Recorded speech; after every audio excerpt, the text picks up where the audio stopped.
छात्रों, आज हम समिति के बारे में अध्ययन करेंगे। कुछ समाजशास्त्रियों की परिभाषा के आधार पर हम समिति को अच्छी तरह समझ सकते हैं। सर्वप्रथम मैकाइवर और पेज की परिभाषा का अध्ययन हम करेंगे। मैकाइवर और पेज कहते हैं, हम समिति को ऐसे संगठित समूह के रूप में परिभाषित करते हैं जो किसी एक हित अथवा हितों के समूह की सामान्य रूप से पूर्ति के लिए संगठित होता है। श्री कोल ने लिखा है, समिति से ऐसे व्यक्तियों के समूह से है जो कि किसी सामान्य लक्ष्य अथवा उद्देश्य की पूर्ति परस्पर मिलकर ऐसे साधनों द्वारा करते हैं जिनका विस्तार केवल एक कार्य से कहीं आगे बढ़ जाता है एवं इस उद्देश्य से कुछ कार्य विधियों से सहमत होकर सामूहिक क्रिया के कुछ नियम निर्धारित करते हैं, भले ही वे नियम अति साधारण अवस्था के ही क्यों न हों। गिन्सबर्ग के अनुसार समिति एक दूसरे से संबंधित उन सामाजिक प्राणियों का समूह है जो एक निश्चित उद्देश्य अथवा लक्ष्यों की पूर्ति हेतु एक सामान्य संगठन का निर्माण करते हैं। बोगार्ट्स ने लिखा है, साधारणतया किसी उद्देश्य अथवा लक्ष्य को प्राप्त करने के लिए व्यक्तियों द्वारा मिलकर कार्य करने वाले संगठन को ही समिति कहते हैं। गिलिन कहते हैं, समिति व्यक्तियों का एक ऐसा समूह है जो किसी निश्चित उद्देश्य अथवा उद्देश्य हेतु संगठित होता है एवं मान्यता प्राप्त अथवा स्वीकृत कार्य प्रणालियों तथा व्यवहारों द्वारा कार्य करता है। फेयरचाइल्ड का कहना है, समिति एक ऐसा संगठनात्मक समूह है जिसकी स्थापना सामान्य लक्ष्यों को पूर्ण करने के लिए की जाती है।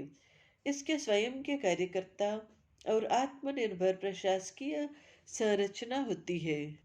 उपयुक्त सभी परिभाषाओं पर चर्चा करने के पश्चात हम इस निष्कर्ष पर पहुंचते हैं कि समिति मनुष्यों का एक विशिष्ट संगठन है जो योजनाबद्ध विधि से किसी एक अथवा अनेक लक्ष्यों को पूरा करने के लिए मनुष्यों द्वारा मनुष्यों के लिए स्थापित किया जाता है, जैसे मजदूर संघ, कर्मचारी संघ, व्यापारिक संघ, राजनीतिक दल आदि इसके उदाहरण हैं। समिति एक साधन है जिसके द्वारा व्यक्ति अन्य व्यक्तियों के साथ सहयोग करके लक्ष्य को प्राप्त करता है।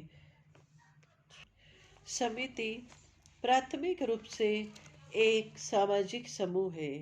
समूह का गठन स्वतः होता है, जबकि समिति सोच विचार कर किसी उद्देश्य की पूर्ति हेतु निर्मित की जाती है।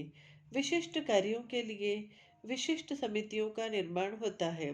अतः निर्धारित उद्देश्यों की प्राप्ति हेतु सहयोग एवं सोच विचार कर निर्मित संगठन को समिति कहते हैं। छात्रों, समिति की विशेषताएं इस प्रकार हैं। समिति व्यक्तियों का संगठन है। समिति की स्थापना विचार पूर्वक सोच समझकर की जाती है। किसी निश्चित उद्देश्य को पूरा करने के लिए समिति की स्थापना की जाती है। समिति में सदस्यों में सहयोग की भावना पाई जाती है। समिति की सदस्यता ऐच्छिक होती है। समिति नियमों पर आधारित होती है। समिति एक मूर्त संगठन है जिसे प्रत्यक्ष रूप से देखा एवं जाना जा सकता है। समिति अस्थायी प्रकृति की होती है क्योंकि उद्देश्य पूरा होने के पश्चात या विवाद स्वरूप समिति को भंग किया जा सकता है। समिति में व्यापक हित होते हैं और समिति में एक निश्चित संरचना पाई जाती है। समिति उद्देश्यों एवं आवश्यकताओं को पूरा करने का एक साधन है। इस प्रकार समिति साधन है, साध्य नहीं है। छात्रों, अब हम समितियों के वर्गीकरण के बारे में अध्ययन करेंगे। श्री मैकाइवर एवं पेज ने समितियों को हितों के आधार पर वर्गीकृत किया है। मैकाइवर और पेज ने बताया कि सर्वप्रथम अविशेषीकृत हितों पर आधारित समूह, इसके अंतर्गत वर्ग अथवा जातीय समूह, जनजातीय संगठन, आयु समूह एवं नागरिक कल्याण समितियां प्रमुख तौर पर शामिल है। मैकाइवर और पेज ने दूसरा प्रकार बताया है विशेष हितों पर आधारित समूह। इसे पुनः 5 भागों में विभाजित किया गया है। पहला, द्वितीयक हितों पर आधारित।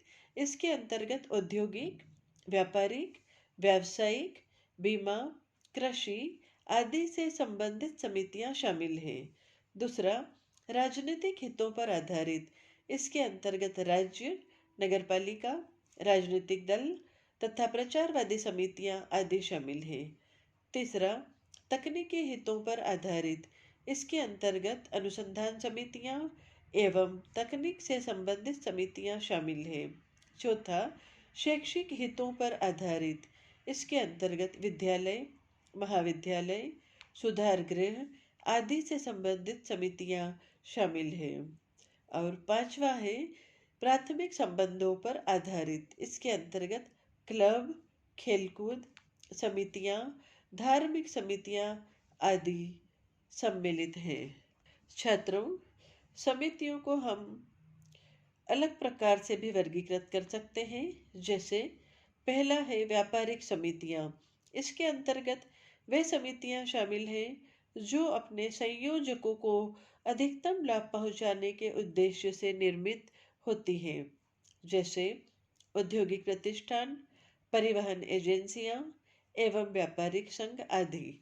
इन समितियों में सदस्यों की कार्यकुशलता का सर्वाधिक महत्व दिया जाता है।